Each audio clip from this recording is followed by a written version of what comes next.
Ever wonder what your dogs are thinking when they stare at each other? What if they're locked in a silent, fluffy battle for household supremacy? Today, we're diving into a story just like that. Meet Marley, a 90-pound Bernese mountain dog, absolutely convinced he's the king of the castle.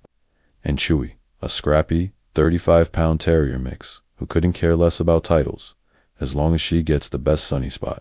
Their owner, Sarah, is blissfully unaware of the canine Cold War unfolding in her living room. Our story, The Alpha Accord, begins with Marley planted in the middle of the room, looking very important. To him, this isn't just a rug, it's the strategic command center. He carries the great weight of leadership, or so he tells himself. His peace is shattered when Chewie, a whirlwind of scruffy fur, zips in with a squeaky toy. She demands he move his monument out of her son's zone.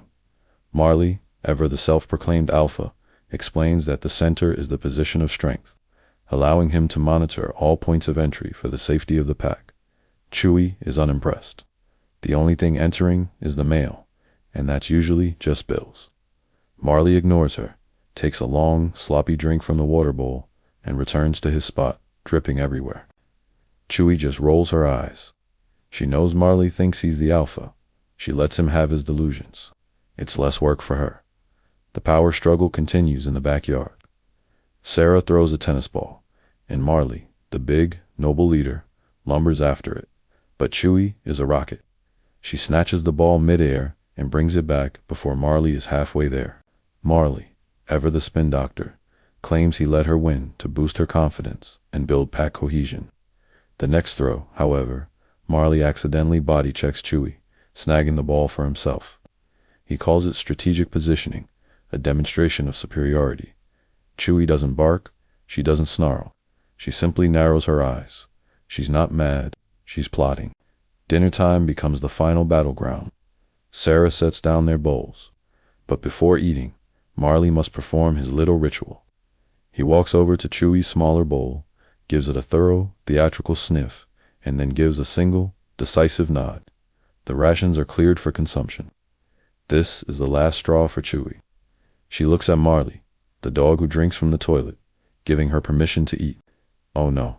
She walks calmly over to Marley's giant bowl, gives him a cheeky look, and pretends to pee on it. Marley is utterly horrified. A gasp, a dramatic intake of breath, the ultimate disrespect, a challenge to the natural order. Chewie just scoffs that the natural order is a myth Marley naps on. She happily eats her dinner while Marley stares at his own bowl, his certainty cracking for the first time. The alpha is flustered. The next day brings the ultimate test of courage, a trip to the vet, the temple of the pointy needles. Marley, the mighty alpha, is trembling, trying to cram his entire 90-pound frame under Sarah's chair. He believes an alpha must show courage, even if it means hiding. Chewie, on the other hand, sits calmly on the bench, observing his meltdown. When the vet, Dr. Fern, comes in, Marley lets out a pathetic little squeak.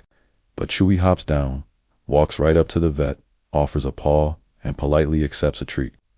She quietly tells Marley that leadership is about handling the scary stuff, not hiding from it. Seeing Chewie praised while he eats a panicky puddle on the floor fills Marley with a new feeling, shame. His crown feels a little heavier and a lot less shiny. With Marley's confidence at an all-time low, they head to the dog park. He sticks close to Sarah, his tail practically tucked between his legs. Chewie, meanwhile, is the life of the party, zipping around with a dachshund. Then, a boisterous boxer named Duke barrels over. He playfully postures at Marley, inviting him to wrestle. Marley shrinks back, muttering about assessing the tactical situation. Duke gets a little more persistent, nipping playfully at Marley's scruff. Marley flinches, turning away in defeat. And that's when it happens. A blur of scruffy fur shoots between them. It's Chewie. Hackles up, she plants herself in front of Marley and lets out a fierce, surprisingly loud growl that stops the much bigger dog in his tracks. Back off, Duke, she snarls. He's not in the mood. Duke, surprised but not offended, happily trots away. Marley is stunned. He looks down at this tiny warrior who just stood up for him. You defended me, he says, his voice full of confusion and gratitude. Chewie looks up, her expression serious. Not you, she corrects him. The pack. Nobody messes with our pack. That's the real job. And just like that, everything clicks into place for Marley. It's a thunderbolt moment. His entire concept of being an alpha, the posturing, the control, being first at the food bowl, it all shatters. He sees now what real leadership is. It's not about claiming the best spot. It's about protecting it. It's not about being the strongest. It's about being the bravest when it counts. He had studied the maps of leadership, but Chewie, she knew the territory. That night, everything is different. The house is quiet, and Sarah is asleep in her chair. Marley isn't in the center of the room. He's lying guard by the front door, relaxed but vigilant. Chewie is curled up in her spot, now bathed in moonlight. A sudden clatter outside makes both their heads snap up. Marley looks at Chewie. Chewie looks back. A silent conversation passes between them. A low woof from Marley asks, "Trouble?" Chewie listens intently, then gives a tiny nod. All clear.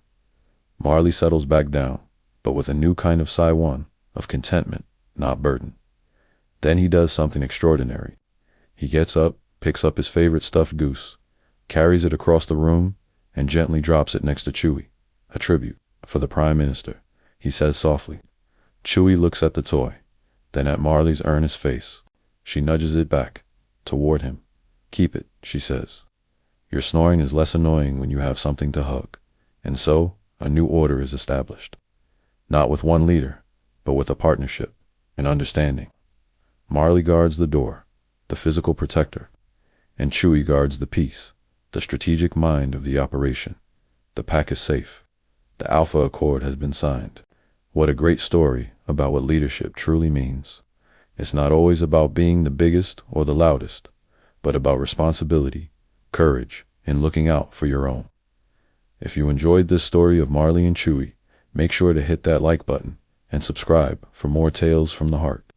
Thanks for watching.